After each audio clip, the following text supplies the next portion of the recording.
Thousands vanish in U.S. national parks every year, leaving behind a trail of unanswered questions. While most are eventually found, some disappear so completely and inexplicably that it defies all logic and conventional understanding. These cases often become chilling mysteries, haunting the vast wilderness where they occurred. It often begins innocently, like any other day in nature. A family enjoying a leisurely hike on a well-marked trail, a lone camper stepping just off the path to capture a perfect photograph, or a child, full of youthful exuberance, chasing a butterfly only a few feet ahead of their parents. Then, in an instant, the ordinary turns extraordinary, and they are simply gone, leaving behind an unsettling void. In these baffling disappearances, there are often no footprints to follow, no discernible scent trail for even the most skilled tracking dogs, and no sound to indicate what transpired. For decades, hikers have gone missing inside America's national parks, vanishing in patterns so strange and consistent that former Detective David Paulides began meticulously documenting these cases under a chilling and now widely recognized name, Missing 411. His research uncovered a disturbing trend that challenged conventional explanations. Paulides initially wasn't seeking the supernatural or the sensational. His research began with an interest in ordinary disappearances, hoping to find logical explanations. However, as he delved deeper into the archives and case files, he started to uncover clusters of cases that shared impossible similarities, patterns that were too consistent to be mere coincidence, and pointed to something far more perplexing than simple accidents. These perplexing patterns included individuals vanishing near distinctive geographical features like boulder fields or large bodies of water. In many instances, experienced tracking dogs would inexplicably refuse to follow a scent, acting confused or scared. Most disturbingly, victims were sometimes found miles away from their last known location, in places they could never have reached on their own, often requiring impossible feats of navigation or traversal over treacherous terrain. Adding to the eerie nature of these cases, clothing was sometimes found neatly folded beside empty shoes, as if carefully placed. And in many of the most disturbing recoveries, the bodies showed no signs of struggle, no evidence of exposure to the elements, and no apparent injury, leaving investigators baffled as to the cause of death or disappearance. The lack of conventional forensic evidence only deepened the mystery surrounding these tragic events. Perhaps most unsettling is that sometimes the missing individuals or their remains were discovered in places that had been searched dozens of times before by highly trained search and rescue teams. This suggests that they either appeared there after the initial searches or were somehow overlooked in areas that had been meticulously combed, adding another layer of inexplicable mystery to these already baffling cases.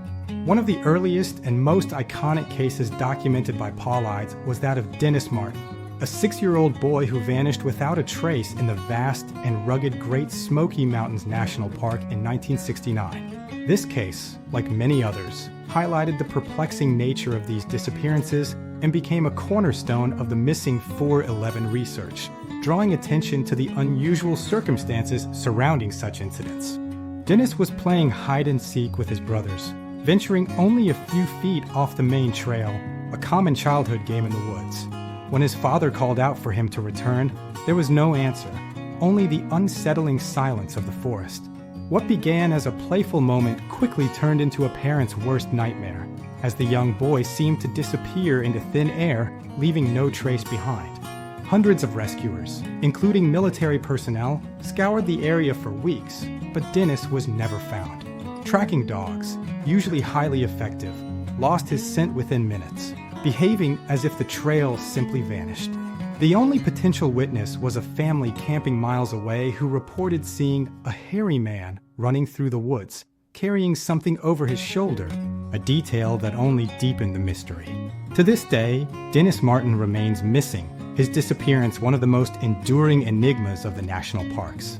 Decades later, in 2014, another perplexing case unfolded when Aaron Hedges, an experienced outdoorsman with extensive wilderness survival skills, disappeared in Montana's rugged and remote Crazy Mountains. His disappearance, much like Dennis Martin's, would come to embody the strange patterns observed in the Missing 411 phenomenon, challenging conventional explanations for how someone could vanish in such an environment. Search teams eventually found his boots neatly placed beside a tree, a detail eerily similar to other missing 411 cases. Months later, his bones were discovered miles away, in a location so remote and treacherous that he would have needed to cross sheer cliffs and navigate impossible terrain to reach it. The discovery only deepened the mystery, as it defied logical explanation for how he could have arrived there. Remarkably, there were no signs of trauma on his remains, further confounding investigators. His backpack was found elsewhere, propped neatly against a rock, as if deliberately placed. Cases like these, with their bizarre and consistent patterns, repeat across different states and diverse terrains, from arid deserts to dense swamps and snowy mountain peaks, always exhibiting the same inexplicable characteristics, suggesting a common, yet unknown, underlying factor. A significant point of contention in Paulides' research is the National Park Service's refusal to release a centralized list of missing persons. When Paulides filed a Freedom of Information Act request for such data, he was informed that no master record existed, and compiling one would cost hundreds of thousands of dollars.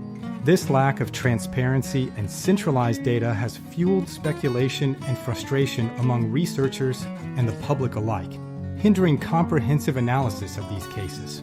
This official stance raises a critical question. Why is there no centralized record of missing persons in our national parks? Some believe it's simply a matter of bureaucratic inefficiency and the complex jurisdictional issues involved in managing vast federal lands. However, others suspect there's something more deliberate at play, a hidden truth or a pattern they don't want the public to see, leading to theories of cover-ups and concealed information. Skeptics often offer straightforward explanations for these disappearances, attributing them to common wilderness hazards such as attacks by wild animals, severe weather conditions, or simple human error and disorientation. However, experienced search and rescue veterans who have spent countless hours in the field frequently disagree, stating that these cases often deviate significantly from the usual patterns observed in typical lost hiker scenarios, presenting anomalies that defy conventional understanding. These seasoned professionals emphasize that the missing are often found in highly inaccessible areas, perched on sheer cliffs, atop remote mountain peaks, or at the bottom of deep, treacherous ravines. These locations are so difficult to reach that it's highly improbable, if not impossible, for an injured or disoriented person to have arrived there on their own, further deepening the mystery surrounding their final resting places. Adding to the perplexing nature, victims are sometimes found without their shoes, yet show no injuries to their feet, and crucially, no footprints leading to or from the spot where they were discovered. It's as if they were simply dropped into these remote and often dangerous locations, defying any logical explanation of how they traversed the terrain or why they would be found in such an unusual state, leaving investigators with more questions than answers. In many of these cases, there is no evidence of foul play or crime, and no consistent cause of death can be determined. They simply vanish, leaving behind a void of information. Whether you attribute these occurrences to mere coincidence, an elaborate cover-up by authorities, or something far stranger and unknown, the missing 411 files remain open, filled with hundreds of names, coordinates, and tragic endings that never truly came to a logical or satisfying conclusion, continuing to baffle experts and enthusiasts alike. So, if you ever venture into the vast and untamed wilderness, remember this chilling truth. Sometimes the trail doesn't end where it should.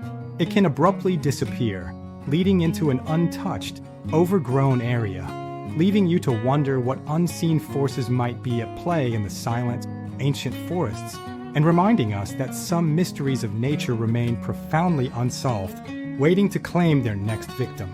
I'm your narrator, and this has been Truth in the Shadows, where we explore the unexplained and the unsettling.